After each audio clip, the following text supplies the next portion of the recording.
नमस्कार दर्शकवृन्द, जनता टेलिभिजनको शिक्षा सम्बन्धी कार्यक्रम शिक्षाका कुरामा म नारायण आचार्य यहाँहरूलाई हार्दिक स्वागत गर्छु। दर्शकवृन्द, कक्षा 10, 11 र 12 को परीक्षा सञ्चालन गर्ने अहम जिम्मेवारी बोकेको राष्ट्रिय परीक्षा बोर्ड के गरिरहेको छ?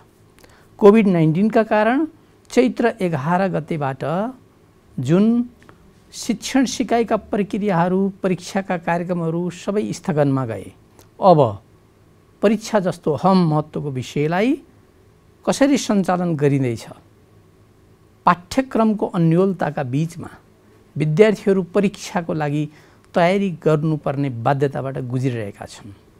दर्शकवृन्द, झन्डै 15 लाख विद्यार्थीहरूको भविष्यसँग प्रत्यक्ष गाँसिएको यो अहम विषयलाई कसरी सम्बोधन गर्ने योजना के बनेको छ? यो विषयमा आज हामीले शिक्षाका कुरामा विशेष चर्चा गर्न गइरहेका छौँ र आजका अतिथि हुनुहुन्छ राष्ट्रिय परीक्षा बोर्डका अध्यक्ष प्राध्यापक डाक्टर चन्द्रमणि पौडेल। म उहाँलाई हाम्रो स्टुडियोमा हार्दिक स्वागत गर्न चाहन्छु। डाक्टर साहब, स्वागत छ। हस्, धन्यवाद। नमस्कार। यहाँलाई आरामै हुनुहुन्छ? आराम छ एकदम, बिल्कुल। अब जनता टेलिभिजनको शिक्षाका कुरा, शिक्षा सम्बन्धी कार्यक्रममा म यहाँलाई स्वागत गर्न चाहन्छु। हस्, धन्यवाद जनता टेलिभिजनलाई। अब साह्रै महत्त्वपूर्ण जिम्मेवारी लिएर डाक्टर साहब अगाडि बढिराख्नु भएको छ। यसलाई नेतृत्व गर्ने भनेको अब निकै नै जवाफदेहिताका कुराहरू पनि छन्। अब राष्ट्रिय परीक्षा बोर्ड तत्कालीन उच्च माध्यमिक शिक्षा परिषदको नाममा सञ्चालित थियो। अब यो 8औं संशोधनले 2073 भन्दा पछाडि अब राष्ट्रिय परीक्षा बोर्ड भनेर गठन गरेको छ र एउटा सौभाग्य भनौँ यहाँ चाहिँ नि पहिलो अध्यक्ष हुनुहुन्छ। अब यो राष्ट्रिय परीक्षा बोर्डकै विषयबाट हामी कुराकानीको थालनी गरौँ होला। हस्, यसको के कार्यक्षेत्र अलिकति सङ्कुचन भएको? धन्यवाद यहाँलाई। तपाईँले भनिहाल्नुभयो, यो उच्च माध्यमिक शिक्षा परिषद को पनि जिम्मेवारी वहन गर्ने गरी अनि कक्षा 10 को परीक्षा लिने त्यहाँ मन्त्रालय अन्तर्गतको छुट्टै बोर्ड थियो। त्यो दुईटैको जिम्मेवारी चाहिँ नि परीक्षा सम्बन्धी जिम्मेवारी लिने गरी शिक्षा ऐनको 8औं संशोधनले राष्ट्रिय परीक्षा बोर्डको गठनको व्यवस्था गर्यो। तर यो गठनको व्यवस्था गरिसकेपछि सँगसँगै उच्च माध्यमिक शिक्षा परिषदसँग रहेका केही अरू जिम्मेवारीहरू, विद्यालय सम्बन्धनको जिम्मेवारी, पाठ्यक्रम निर्माणको जिम्मेवारी अनि अनुगमनको जिम्मेवारी, विद्यालय अनुगमनको जिम्मेवारी सँगसँगै अब त्यो छात्रवृत्तिको परीक्षा लिने जिम्मेवारी पनि थियो। यी जिम्मेवारीहरू चाहिँ नै राष्ट्रिय परीक्षा बोर्डबाट हटाइयो। त्यसकारणले थप के भयो त भन्दा कक्षा 10 को परीक्षा, एसई परीक्षा पनि लिने गरी थप भयो र अरू चाहिँ एचएसबीका अरू जिम्मेवारी चाहिँ हटे र शुद्ध परीक्षाको जिम्मेवारी चाहिँ नै आएको हुनाले त्यसरी हेर्दा उच्च माध्यमिक शिक्षा परिषदको कोणबाट हेर्दा यो सङ्कुचित भएर आयो भन्ने नै हो। फेरि एसई पनि थपिएर आउँदाखेरि चाहिँ नि परीक्षा अर्को डबल परीक्षा थपियो भन्ने पनि भयो। अथवा परीक्षा सञ्चालन सम्बन्धमा विशिष्टीकृत संस्थाको रूपमा यो आयो। परीक्षा मात्रै सञ्चालन गर्ने गरी माध्यमिक शिक्षाको बोर्ड परीक्षाहरू सञ्चालन गर्ने गरी यसको जिम्मेवारी दिने भन्ने ढङ्गले ऐनमा व्यवस्थापन भयो। त्यो अनुसारले जिम्मेवारी आयो। त्यसले गर्दा अहिले जे जिम्मेवारी ऐनमा लेखिया छ त्यो लेखिएको जिम्मेवारी पुरा गर्दाखेरि हिजो भएकोबाट सङ्कुचित भयो भएन भन्नुभन्दा पनि अहिले के छ भनेर चाहिँ भन्नु नै उचित हुन्छ। तर अब उच्च माध्यमिक शिक्षा परिषद एचएसईबी को सट्टामा राष्ट्रिय परीक्षा बोर्ड छ भनेपछि आम जनसमुदायले, विद्यार्थी वर्गले पहिलेकै जस्तो हो भन्ने पनि हुनसक्छ भन्ने हिसाबले हामीले अलिकति प्रश्न पारौँ भन्ने थियो। त्यो चाहिँ हो। कतिपयलाई त्यो कन्फ्युजन छ। अहिले पनि विद्यालय सञ्चालकहरू कतिपयले सोध्नुहुन्छ हामीले सम्बन्धन लिने कहाँबाट हो भनेर सोध्नुहुन्छ। किनकि त्यो त अहिले सम्बन्धन सम्बन्धी व्यवस्था स्थानीय सरकार सञ्चालन ऐन आइसक्यो संहिता पछाडि, त्यो ऐनले स्थानीय निकायलाई दिइसक्यो। त्यसकारण स्थानीय निकायमा गएको छ त्यो। अनि पाठ्यक्रमबारे पनि सोध्नुहुन्छ उहाँहरूले, अहिले नयाँ पाठ्यक्रम लागू हुने बारेमा के भएको छ भनेर सोध्नुहुन्छ। त्यो कुरा नेपाल सरकार, सङ्घीय सरकार अन्तर्गतको शिक्षा मन्त्रालय अन्तर्गत पाठ्यक्रम विकास केन्द्र छ त्यसले सञ्चालन गर्छ। त्यसकारण त्यो कुरा त्यता हस्तान्तरण भएको छ। त्यसै गरी यो छात्रवृत्ति सम्बन्धी कुराहरू चाहिँ नि यो पहिलाको शिक्षा विभाग छ, त्यो अहिले चाहिँ नि यो जनशक्ति विकास केन्द्र के भन्ने छ होइन, त्यतापट्टि गएको छ। फेरि स्थानीय निकायमा पनि त्यो गएको छ। यसरी विभिन्न निकायमा सङ्घीयता पछाडि बनेका संरचनाहरूमा विभिन्न निकायमा विभिन्न जिम्मेवारीहरू गएका छन् र पनि कतिपय अभिभावकहरूलाई, शिक्षक साथीहरूलाई, विद्यालय सञ्चालकलाई, विद्यार्थीलाई पनि पुरानो एचएसबीकै जिम्मेवारीमा छ कि भन्ने लाग्छ, सोध्नुहुन्छ कहिलेकाहीँ। त्यो कुरा क्रमशः प्रष्ट हुँदै गएको पनि छ, तर अझै पनि त्यो प्रष्ट पार्नुपर्ने अवस्था छ। त्यो प्रष्ट कहिले हुन्छ त भन्दाखेरि जब अधिकार प्राप्त निकायहरूले आफ्नो कामहरू त्यही अनुसार गर्दै जानुहुन्छ, जनतालाई सूचित गर्दै जानुहुन्छ, तब यो कुरा सबै प्रष्ट हुन्छ। भनेपछि परीक्षा सञ्चालन सन्दर्भमा राष्ट्रिय परीक्षा बोर्ड स्वायत्त छ। अब ऐनको प्रावधानले हेर्दा एउटा ऐनको बुँदामा लेखिया छ, धारामा लेखिया छ त्यहाँ यो स्वायत्त हुनेछ भनेर, अवच्छिन्न उत्तराधिकारवाला संस्था हुनेछ भनेको छ। त्यसरी हेर्दा यो स्वायत्त पनि छ। सँगसँगै ऐनमा अर्को ठाउँमा के लेखिया छ भन्दा मन्त्रालयको निर्देशन पालना गर्नुपर्ने छ भनेको छ। मन्त्रालयको निर्देशन के विषयमा आउने भन्दैन, मन्त्रालयको निर्देशन पालना गर्ने भनेपछि त हरेक सानोभन्दा सानो कुरामा निर्देशन आउन सक्छ, आउने गरे पनि छ।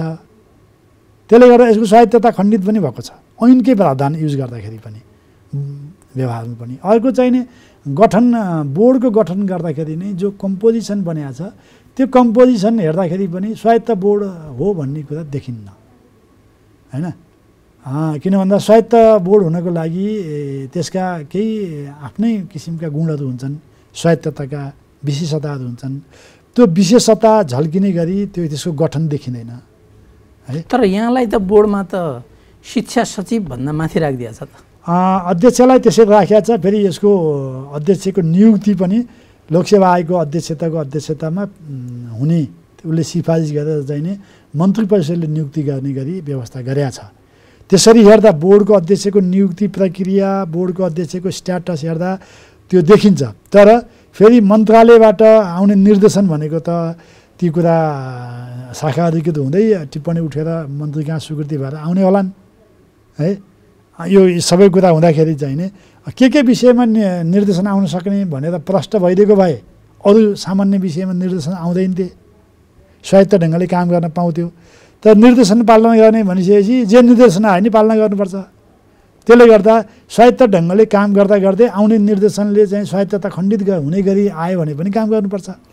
त्यहाँ राष्ट्रिय परीक्षा बोर्डको हायरार्की हेर्दा अध्यक्ष माथि देखियो, मन्त्रालयको अन्तर्गत हुँदाखेरिमा मन्त्रालयमा निर्णय प्रक्रियामा स्वत सचिवको अलिकति हालिमुहाली हुने नै भयो।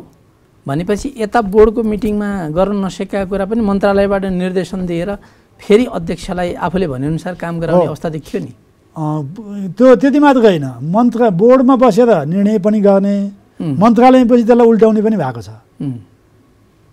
मन्त्रालयकै साथीहरू बोर्डमा बसेर युनानिमसली निर्णय गर्नुहुन्छ है, अनि मन्त्रालयमा पुगेपछि त्यसलाई खण्डित गरेर परिवर्तन गर्नुहुन्छ, यस्तो पनि भएको छ। यसमा पुनर्विचार गर्नुपर्ने देखिन्छ। यहाँ हामीले बोर्डको कम्पोजिसन हेर्दाखेरिमा पनि अध्यक्ष बाहिरबाट नियुक्ति हुने र 20औं-30औं वर्षदेखि चाहिँ नि त्यही मन्त्रालयमा काम गरेको मान्छेहरू चाहिँ नि सदस्य उपाध्यक्ष जस्तो उसमा जाँदाखेरिमा अलि निर्णय प्रक्रियामा अध्यक्षले विशेष भूमिका खेल्न नसक्ने अथवा कार्यान्वयन गर्दा अप्ठ्यारो हुने प्रशस्त महसुस यहाँलाई भएको होला नि। त्यस्तो धेरै निर्णय प्रक्रियामा त्यस्तो हामीलाई समस्या त परेको छैन, किनकि अब यो साझै समस्या हो, छुट्टै केही गर्नु छैन। राज्यले सञ्चालन गरेका विद्यालयहरूको मूल्याङ्कन गर्ने कुरा भएको हुनाले त्यहाँ कसैले अवरोध सिर्जना गर्नुपर्ने अवस्था हुँदैन। सबैले राम्रै गरौँ, सचिवज्यूको पनि राम्रै गरौँ भन्ने हुन्छ, मन्त्रीज्यूको पनि हुन्छ, सबैको राम्रै गरौँ भन्ने हुन्छ। बोर्डमा कसैको पनि नराम्रो गरौँ भन्ने त हुँदैन। त्यहाँ विभिन्न मतहरू आए पनि त्यसलाई परिष्कृत गरेर निर्णय गरेका छौँ। अहिलेसम्म सर्वसम्मत निर्णय भएको छन्। तर समस्या कहिलेकाहीँ के पर्ने गरेका छ भन्दा यता सर्वसम्मत निर्णय गर्यो, कार्यान्वयनमा पठाइसकियो, अनि कार्यान्वयनमा गइसकेपछि त्यो त बाहिर पब्लिक कमोडिटी बन्छ। त्यो पब्लिकमा गइसकेपछि त्यो पक्ष विपक्षमा त कुराहरू आउँछन्, स्वाभाविक कुरा हो। त्यतिखेर फेरि बोर्डमा सम्पर्कै नगरिकन बोर्डमै भएका निर्णयको विरुद्धमा मन्त्रालयले सर्कुलर गर्ने जुन ऐनकै प्रावधानमा टेकेर निर्देशन गर्ने भनेपछि त्यो निर्देशन मन्त्री स्तरीय निर्णय हुन्छ है। मन्त्री आफैले त त्यो निर्णयको थालनी त गर्नुहुन्न, मन्त्रीलाई निर्णय गर्ने प्रक्रियामा पुर्याउने त फेरि तिनै साथीहरू उहाँहरू नै हुनुहुन्छ होइन। यो कुरा त जस्तो अलिकति विगततिर हामी जाँदाखेरिमा कक्षा 12को परीक्षाका कुरा भए, 11 का परीक्षाका कुरा भए, जस्तै एससीको परीक्षा चैत्र 6 गतेबाट गर्ने सम्पूर्ण तयारी भएको थियो होइन। मलाई लाग्छ शिक्षा मन्त्रालयलाई पनि थाहा नदिकन माथिबाट निर्णय गरेर त्यो निर्णय लादियो नि त। यहाँहरूले त परीक्षा केन्द्रमा प्रश्नपत्र पुर्याइसकेको अवस्था थियो, विद्यार्थीहरू भोलि बिहान उठेर परीक्षा दिन जाँदै थिए भने 11th आवरमा आएर एउटा हतारमा चाहिँ नि परीक्षा जस्तो विद्यार्थीहरूले चाहिँ 12औं 13औं वर्ष जीवनभरिको चाहिँ नि मेहनत खेर जाने हिसाबबाट आकस्मिक निर्णय गरियो नि त। हो, यो चाहिँ नि परिपक्व बनेन भन्ने मैले उतिखेर पनि भने हो। यो चाहिँ नि अब फेरि के छ, त्यो ऐनकै प्रावधान अन्तर्गत बसेर निर्णय गरे हुनाले अब फेरि त्यो बेला सङ्कटको अवस्था आयो, कोभिडको सङ्कटको महामारीको व्यवस्था आयो।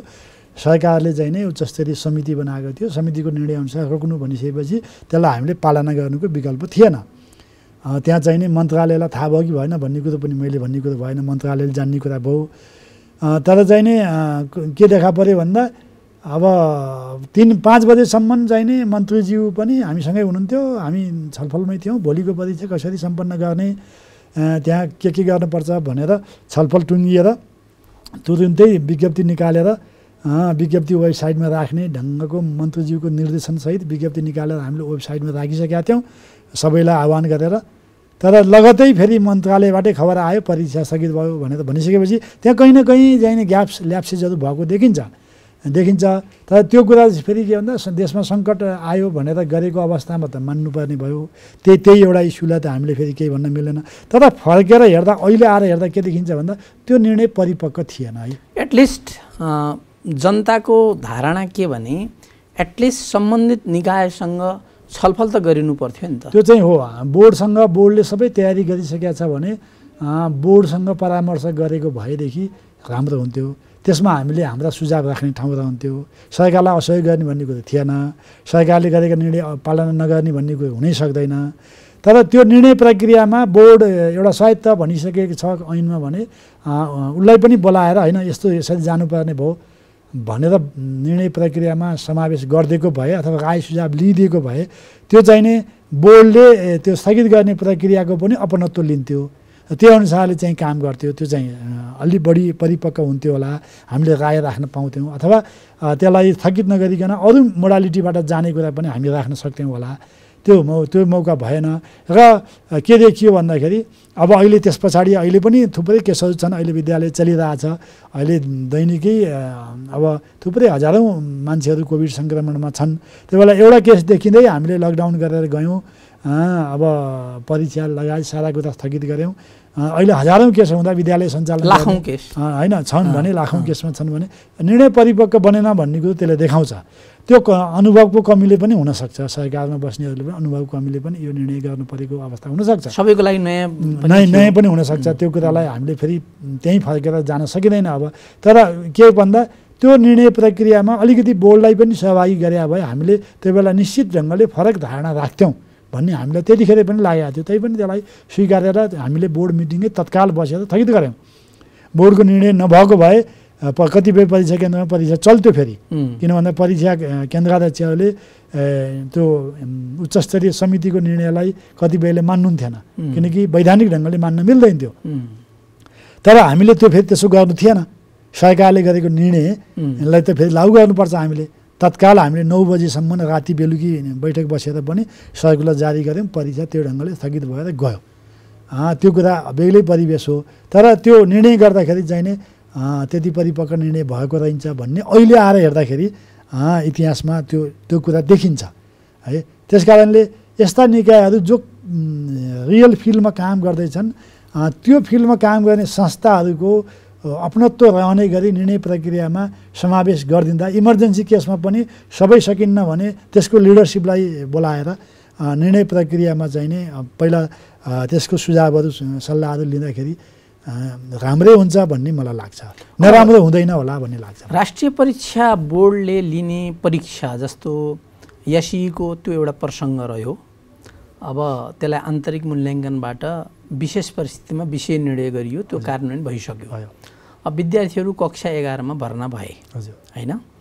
अब जस्तो 11 कक्षाको परीक्षाको सन्दर्भमा पनि पहिले आन्तरिक मूल्याङ्कनबाट नै त्यसलाई निष्कर्षमा पुर्याउने भन्ने निर्णय थियो। अनि फेरि पछि अहिले सम्पूर्ण कलेजहरूले कक्षा 11 को धमाधम परीक्षा लिइरहेको पाइन्छ। यो अलिकति विरोधाभासपूर्ण देखिरहेको थिएन, निर्णय थिएन। सरको नोटिसमा के छ? यो थिएन, आन्तरिक ढङ्गले भन्ने थिएन। त्यो कसैले हल्ला चलाइदियो। अब 10 को आन्तरिक भएपछि 11 को नै आन्तरिक भनेर त्यो सामाजिक सञ्जालमा कसैले लेखिदियो। बोर्डले कुनै निर्णय गरेका थिएन, बोर्डको जुरिडिक्सनभित्र थियो त्यो कुरा। त्यो चाहिँ क्याबिनेटमा जानुपर्ने किन थिएन भन्दा ऐनमा 11 को परीक्षाबारे कहीँ उल्लेख छैन। बोर्डले परम्परागत ढङ्गले लिइरहेको परीक्षा भएको हुनाले समस्या कहाँ त थियो त भन्दा पाठ्यक्रम अहिले हिजो चाहिँ एचएसबी हुँदाखेरि पाठ्यक्रमको पनि जिम्मेवारी एचएसबीसँग थियो। अनि पाठ्यक्रमको जिम्मेवारी र मूल्याङ्कनको दुईटै जिम्मेवारी भएको हुनाले मूल्याङ्कन पछाडिको सर्टिफिकेसनको जिम्मेवारी उसँग थियो। त्यसकारण त्यो बेला के लेखियो त पाठ्यक्रममा भन्दा पाठ्यक्रमकै अंश हो यो मूल्याङ्कन त। त्यहाँ के लेखियो भन्दा 11-12 को मूल्याङ्कनलाई जोडेर ट्रान्सक्रिप्ट दिनेछ भनेर लेखियो होइन। त्यसरी लेख्दाखेरि चाहिँ नि बोर्डले जोडेर लिने भने त आफूले लिएको परीक्षा हुनुपर्छ भनेपछि अहिले 11 कक्षाको परीक्षा जुन कलेजहरूमा भइरहेको छ त्यसमा चाहिँ नि राष्ट्रिय परीक्षा बोर्डकै सर्कुलेसनमा भइरहेछ। अहिले हामीले त्यसपछि अब त्यो चाहिँ नि पाठ्यक्रमको कुरा अहिले जिम्मेवारी कोसँग छ त भन्दा राष्ट्रिय पाठ्यक्रम तथा मूल्याङ्कन परिषद भन्ने छ माननीय शिक्षा मन्त्रीज्यूको अध्यक्षतामा, शिक्षा तथा विज्ञान प्रविधि मन्त्रालयको जो मन्त्री हुनुहुन्छ उहाँको अध्यक्षतामा जो एउटा परिषद छ, त्यो परिषदको जिम्मेवारीमा पाठ्यक्रम गएको हुनाले हिजो एचएसबीको पाठ्यक्रममा भएको कुराको संशोधन पनि उसैले गर्न सक्ने भयो। भनेपछि त्यो परिषदले के निर्णय गरिदियो त भन्दाखेरि अब बोर्डले कार्यविधि बनाएर विद्यालयलाई हस्तान्तरण गर्न सक्नेछ र चाहिँ नि अब बोर्डले गर्दा 12 को मात्रै मूल्याङ्कन गरेर विद्यार्थीको सर्टिफिकेसन गर्नेछ भनेर निर्णय गरिदिया हुनाले हामीले के गर्यौँ त भन्दा कार्यविधि बनायौँ। यो ढङ्गले चाहिँ नै परीक्षा सञ्चालन गर्नुपर्छ, त्यसका नर्म्सहरू यो हुन्, यो पालना गर्नुपर्छ भनेर चाहिँ हामीले परीक्षा सञ्चालनको कार्यविधि बनाएर जारी गऱ्यौँ। जारी गर्नुभन्दा अगाडि सामाजिक सञ्जालमा आन्तरिक भनेर आयो, त्यो चाहिँ कुनै निर्णय थिएन। त्यो विद्यार्थीलाई कसैलाई अभिभावकलाई भ्रम पर्यो होला, त्यो भ्रमको मात्रै कुरा हो, निर्णय भएको थिएन। कसैले व्यक्तिगत ढङ्गले बोल्यो होला, त्यो बेग्लै कुरा हो, मैले पनि बोलेको थिइनँ। तर बोर्डले पनि कहीँ निर्णय गरेका थिएन। बोर्डले के निर्णय गरे त भन्दा मन्त्रालयको मन्त्रीज्यूको अध्यक्षतामा बस्ने राष्ट्रिय पाठ्यक्रम तथा मूल्याङ्कन परिषदको निर्णय बमोजिम कार्यविधि बनाएर जारी गर्यो। त्यो जारी गर्दा के छ त कार्यविधिमा भन्दा विद्यालयहरूले आफ्नो अनुकूलतामा परीक्षा लिन सक्ने व्यवस्था गरेका छ परीक्षाको मापदण्ड बमोजिम। त्यसकारणले विद्यालयहरूले आफ्नो अनुकूलतामा परीक्षा लिएको हो। तर त्यो परीक्षा कहिलेसम्म लिइसक्नुपर्छ भन्ने भन्दाखेरि 12 को परीक्षा फारम भर्नुभन्दा अगाडि लिनुपर्छ। 12 को परीक्षा फारम खुल्या छैन, त्यसकारणले अनुकूलतामा लिनु भन्या हुनाले कहिले लिइसक्यो होला नि, कहिले लिन बाँकी होला। त्यो हामीलाई जानकारीको लागि चाहिँ हाम्रा कार्यालयमा जानकारी दिनुपर्छ भनेर भनेका छौँ। विभिन्न ठाउँबाट जानकारीहरू प्राप्त भएको छ र 12 को परीक्षा फारम भर्नुभन्दा अगाडि परीक्षा लिएर मूल्याङ्कन गरिसक भन्या हुनाले कतिपय विद्यालयको बाँकी भए पनि गर्नुहुन्छ। अब यसमा चाहिँ के भयो भने जस्तो सरहरूले लाखौँ विद्यार्थी छन्, तिनका अभिभावक छन् होइन, सरकारवालाहरू छन्, अब विद्यालयहरू छन्, कलेजहरू छन्, ती सबैलाई समयमा सही सूचना सम्प्रेषण गर्न पनि त जरुरी छ नि। जस्तो 12 क्लासको परीक्षा सम्पन्न भइसकेपछि त्यसको विधि कार्यविधिको सन्दर्भमा छलफल नगरौँ, ठिक छ। 40 नम्बरको परीक्षा लिने भइयो, 1.5 घण्टाको विद्यार्थीहरू गए, परीक्षा केन्द्रमा गए, परीक्षा दिए। हतार राष्ट्रिय परीक्षा बोर्डले हामी 1 महिनाभित्रमा चाहिँ परीक्षाफल प्रकाशित गर्छौँ भनेर त्यो पपुलर न्युजहरू बाहिर ल्याउनु पर्ने आवश्यकता के थियो? होइन, त्यो के थियो भन्दाखेरि 2 महिना हुँदासम्म परीक्षाफल प्रकाशित भइरहेको छैन। होइन, 2 महिना भएको छैन, 2 महिना भएको छैन। मङ्सिर 9 बाट परीक्षा सुरु भयो। 9 महिना भनेको परीक्षा सकिएको 1 महिना भने हो। हामीले 16 गतेबाट सकिया हो। हाम्रो योजना के थियो भने हामीले प्रष्टै भने हो, हामी 1 महिनाभित्र रिजल्ट दिने गरी कार्ययोजना अगाडि बढाएको पनि हो। त्यसमा चाहिँ नि हामीले सक्ने योजनाको नै खाका गरे हो। तर त्यसमा अधिकतम पाटो के थियो भन्दा विद्यालयको पाटो थियो। विद्यालयहरूलाई हामीले ओरिएन्टेसन पनि गरे हो। कार्यविधि अन्तर्गत त्यहाँ मूल्याङ्कन समिति छ, प्रधानाध्यापकज्यूको अध्यक्षतामा जो मूल्याङ्कन समिति बनाएको छ कार्यविधि बमोजिम, त्यो मूल्याङ्कन समितिले गर्नुपर्ने ड्युटीहरू र उसको राइटहरूको बारेमा कार्यविधिमा उल्लेख छ। परीक्षाका तरिकाहरूको बारेमा पनि उल्लेख छ, सबै बारेमा उल्लेख छ। परीक्षा ठिक ढङ्गले सञ्चालन भयो, त्यस पछाडि गर्नुपर्ने गतिविधिहरू जो हो त्यो चाहिने पनि हामीले त्यहाँ उल्लेख गरेका छौँ। त्यसको हामीले निर्देशन पनि गऱ्यौँ, अभिमुखीकरण पनि गऱ्यौँ। तर अभिमुखीकरण गरे बमोजिम काम भइदिएन। नभइदिँदाखेरि समस्या आएको मात्रै हो। समस्या त्यो आएको हो, त्यो विद्यालयले ठिक ढङ्गले काम गरिदिएको भए यो चाहिँ फेरि हामी 1 महिना नभए 1 महिनाको 2-4 दिन तलमाथि हुन्थ्यो होला, हामी 20 गतेभित्र रिजल्ट दिन्थ्यौँ। भइदियो के त भन्दाखेरि विद्यालयहरूले सामान्य कमन सेन्सको पनि कुरा हो। हामीले ओरिएन्टेसनमा पनि भनेका छौँ, विद्यालयले आफ्ना परीक्षा त लिइरहनु भएको छ, कक्षा 9को लिनुभएको छ, यसका पनि टर्मिनल इक्जाम लिनुभएको छ, विषय शिक्षकले उत्तर पुस्तिका परीक्षण गरिरहनु भएको छ, त्यसको पनि मार्क्स फाइल तयार गर्नुभएकै छ। त्यसो गर्दाखेरि त कमसेकम उत्तर पुस्तिकाहरूको सिरियल नम्बर त तयार गरिदिनुपर्छ। त्यहाँ पनि सिम्बल नम्बर दिया होला अथवा रोल नम्बरको आधारमा गरिया होला। यहाँ सिम्बल नम्बर बोर्डले दिया छ भनेपछि कमसेकम मार्क्स फाइल पठाउने बेला त्यो सिम्बल नम्बरको अर्डरमा राखिदिएको भए मार्क्स इन्ट्री गर्न सजिलो हुन्थ्यो। हेर्नुहोस्, अब 1 नम्बर माथि राख्यो, अनि 5 नम्बर राखिदियो, अनि 10 नम्बर राखिदियो, फेरि 3 नम्बर राखिदियो, फेरि यसरी भत्र गोलमा सिम्बल नम्बर हातले लेखेर मार्क्स पठाइदिएपछि डाटा इन्ट्री गर्ने बेला के हुन्छ, हाम्रो कम्प्युटरमा जो डाटा सेट छ सिम्बल नम्बरको, एउटा मार्क्स इन्ट्री गऱ्यो, फेरि सिम्बल नम्बर पढ्यो, फेरि माथि गयो, फेरि तल गयो, फेरि 50,000 मार्क्स इन्ट्री 1 दिनमा गर्ने मान्छेले अहिले 4,000 पनि गर्न सकेन। हेर्नुहोस् है, समस्या कहाँनिर आइदियो भन्दा विद्यालयहरूले कमसेकम मार्क्स फाइल तयार गर्दा त्यो ओरिएन्ट पनि गरेका छौँ हामीले, कमन सेन्सको पनि कुरा हो। हामीले त मार्क्स फाइल चाहिँ यसमा पनि राखिदिएको छ। खैर कारण जे होला राष्ट्रिय परीक्षा बोर्डको यो काम चुक्यो नि होइन, यो त एउटा समग्र हो नि। राष्ट्रिय परीक्षा बोर्ड भनेको एउटा ऊ मात्रै होइन, लिडर मात्रै हो। समग्र काम गर्ने बेला जब भद्रगोल भयो, त्यो भद्रगोल भइसकेपछि हामीलाई चाहिँ गाह्रो भयो र हामीले फेरि पनि भन्यौँ यो कारणले गर्दा ढिलो भइराखेको छ। हामीले फेरि सूचना गरिदियौँ। कक्षा 12को परीक्षाफल पर्खेर बसेका विद्यार्थीहरू र अभिभावकहरूलाई अहिले सरको यो अन्तर्वार्ता उहाँहरूले हेरिराख्नु भएको हुनसक्छ होइन, हेरिरहनु भएको छ। अब परीक्षाफल कहिले प्रकाशित हुन्छ? होइन, हामी अब मार्क्स इन्ट्री सिद्ध्यायौँ। हिजोसम्ममा हामीले सबै मार्क्स इन्ट्री सिद्ध्यायौँ। मार्क्स इन्ट्री सिद्ध्याइसकेपछि अहिले रुजु चलिरहेछ। रुजु पनि के भयो त भन्दाखेरि त्यहीमा विद्यालयले पठाएको मार्क्स स्लिपको आधारमा रुजु गर्ने हो। त्यो अर्डरमा छैन, हामीले इन्ट्री गरेको पो अर्डर छ, हाम्रो इन्ट्री त त्यो मिलेको मिलेन भनेर रुजु गर्नुपर्ने हुन्छ। किनकि इन्ट्रीमा चाहिँ नि एरर आउँछ नि त, त्यो त जुन आएको छ त्यो अथेन्टिक हो, त्यो अनुसार इन्ट्री भयो कि भएन, इन्ट्री गर्ने कम्प्युटर अपरेटरले त्यो अनुसार इन्ट्री गरे कि गरेन भनेर रुजु गर्नुपर्ने हुन्छ। त्यो अर्डरमा भइदिएको भएदेखि खर्ख पढेर त्यहाँ रुजु गर्न मिल्थ्यो। होइन, अब्जेक्टिभ रूपमा भन्दाखेरि सरले त्यो डिसअर्डर भएको परेन जस्तो हामी अब यो पर्खाइमा बसेकालाई हामी 10 गतेभित्र दिन्छौँ। माघको 10 गतेभित्र हुन्छ भनेपछि माघको पहिलो हप्ता हाम्रो टार्गेट चाहिँ त अब मिट भएन, नहुँदै पनि हामीले डाटा इन्ट्री भद्रगोलमा सिध्यायौँ। अहिले सबै एररहरू चाहिँ मिनिमाइज गर्ने गरी हामीले रेट त्यो चाहिँ नि अब हामी त्यसलाई हाम्रो भाषामा बुक रिडिङ भन्छौँ होइन। अब मार्क्स फाइलहरू र कम्प्युटर इन्ट्रीलाई चाहिँ नि प्रिन्ट निकालेर पढेर त्यो दुइटालाई पढेर चाहिँ हेर्ने। हिजो के थियो त भन्दाखेरि बोर्डमै हुँदाखेरि त्यो डबल इन्ट्री सिस्टम थियो, 2वटा इन्ट्री बोर्डले गर्थ्यो र 2वटा इन्ट्रीबाट म्याच भएपछि हामी त्यो म्याच भएको कुरा ओके भइहाल्यो। 2जना मान्छेले अलग अलग कम्प्युटरमा इन्ट्री गर्थे, तिनीहरूको सम्पर्कै हुँदैन थियो, अलग अलग ठाउँमा इन्ट्री गर्थ्यो, तिनीहरूलाई म्याच गरिन्थ्यो। जहाँ म्याच भयो 2टा अलग अलगले गरेपछि त 2टाले गल्ती त गर्दैनन् होइन। जहाँ म्याच भएन त्यसलाई मात्रै हामीले प्रिन्ट आउटबाट करेक्सन छिटो हुन्थ्यो।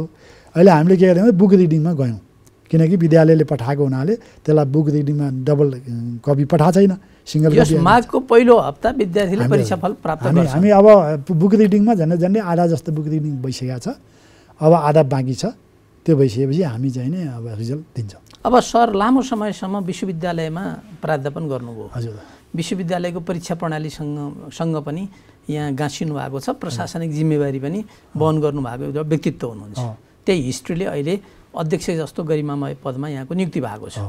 अब यहाँ एउटा सबैले सर्वसरोकारको विषय के छ भने नि हामीले जुन प्याटर्नमा परीक्षा लिइराखेका हुन्छौँ, विद्यार्थीहरूले चाहे जागिर खानको लागि दिने इक्जाम होस्, चाहे विश्वविद्यालयमा पढ्नका लागि दिने एन्ट्रान्स एक्जामिनेसनको कुराकानी होस्, हाम्रो तलको 11-12 कक्षा 10बाटै 10, 11, 12को परीक्षाको जुन मोडल छ त्यो मोडल र हाम्रो इन्ट्रान्स एक्जामिनेसन त्यो चाहे जागिरको होस् चाहे विश्वविद्यालयमा पढ्नको लागि यसको बिचमा तारतम्यता छैन नि, यो कुरालाई सरले कतिको चाहिँ ख्याल गरिराख्नु भएको अवस्था छ?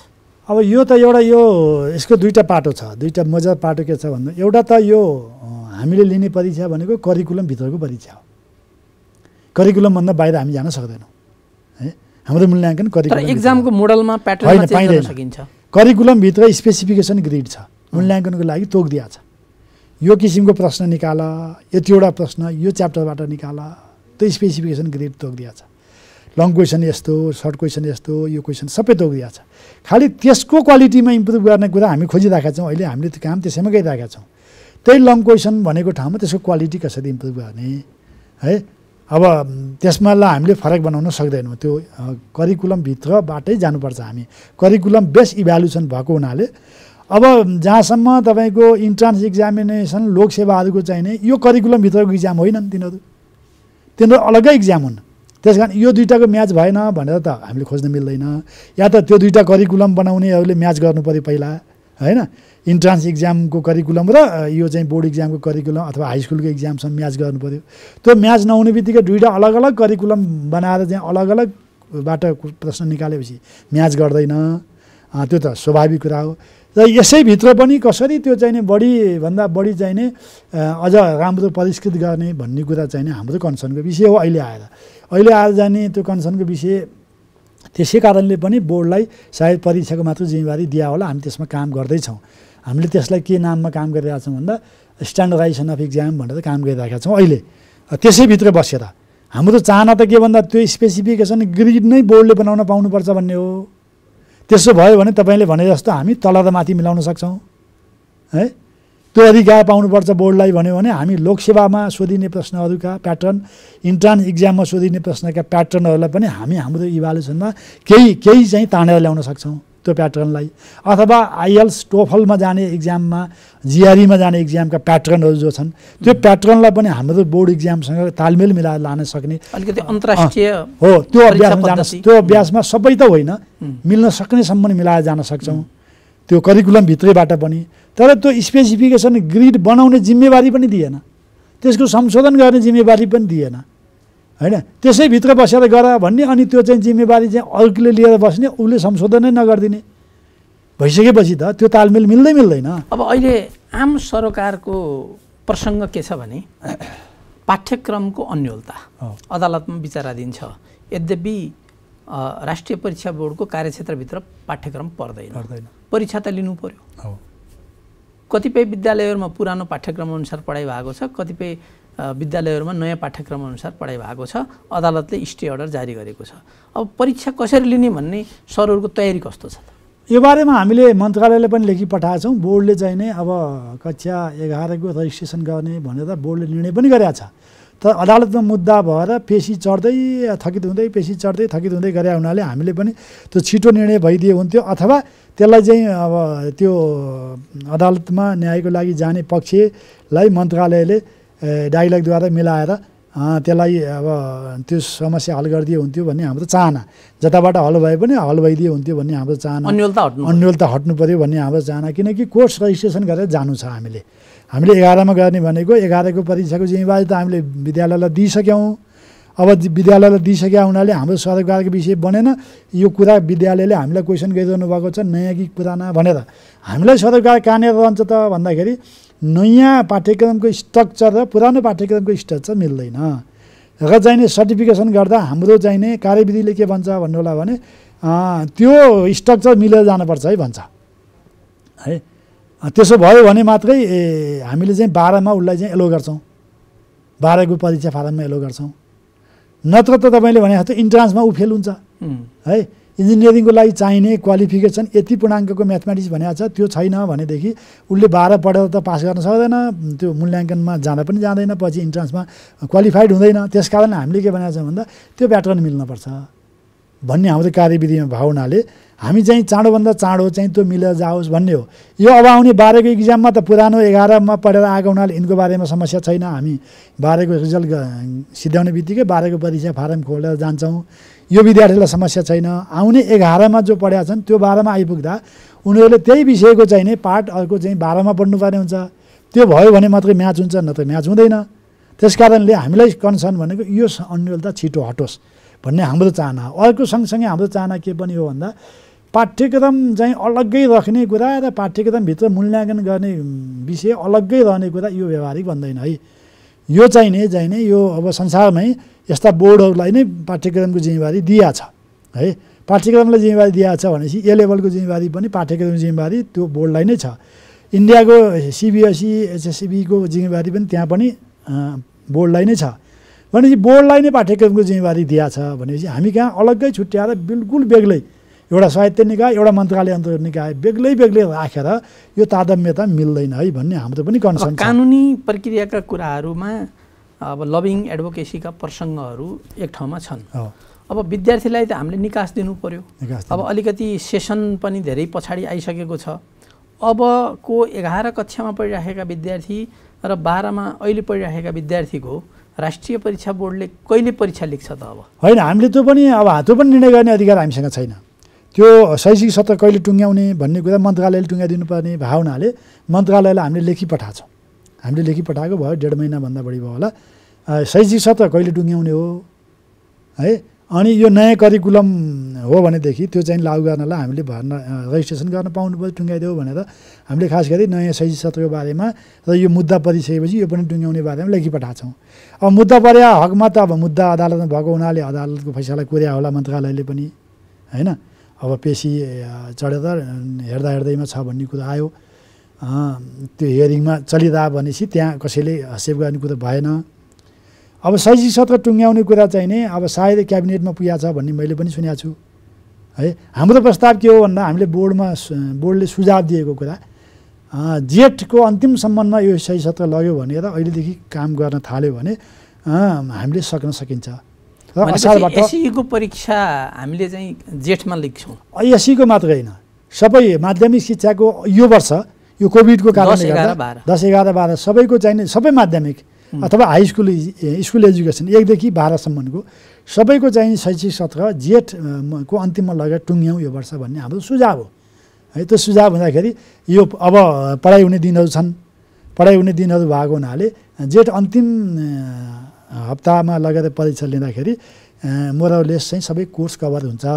त्यसपछि अर्को वर्ष चाहिँ नै त्यसलाई 1 महिना अगाडि तान्ने, अर्को वर्ष 1 महिना अगाडि तान्दा फेरि हामी चैतकै मसान्तमा पुग्छौँ।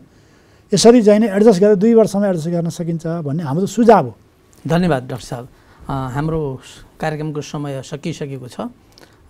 जनता टेलिभिजनको स्टुडियोसम्म आएर आफ्ना महत्त्वपूर्ण जनसरोकारका विद्यार्थी अभिभावकका सरोकारका शिक्षकहरूको सरोकारका विषयहरूमा यहाँले आफ्ना कुराहरू राखिदिनु भयो।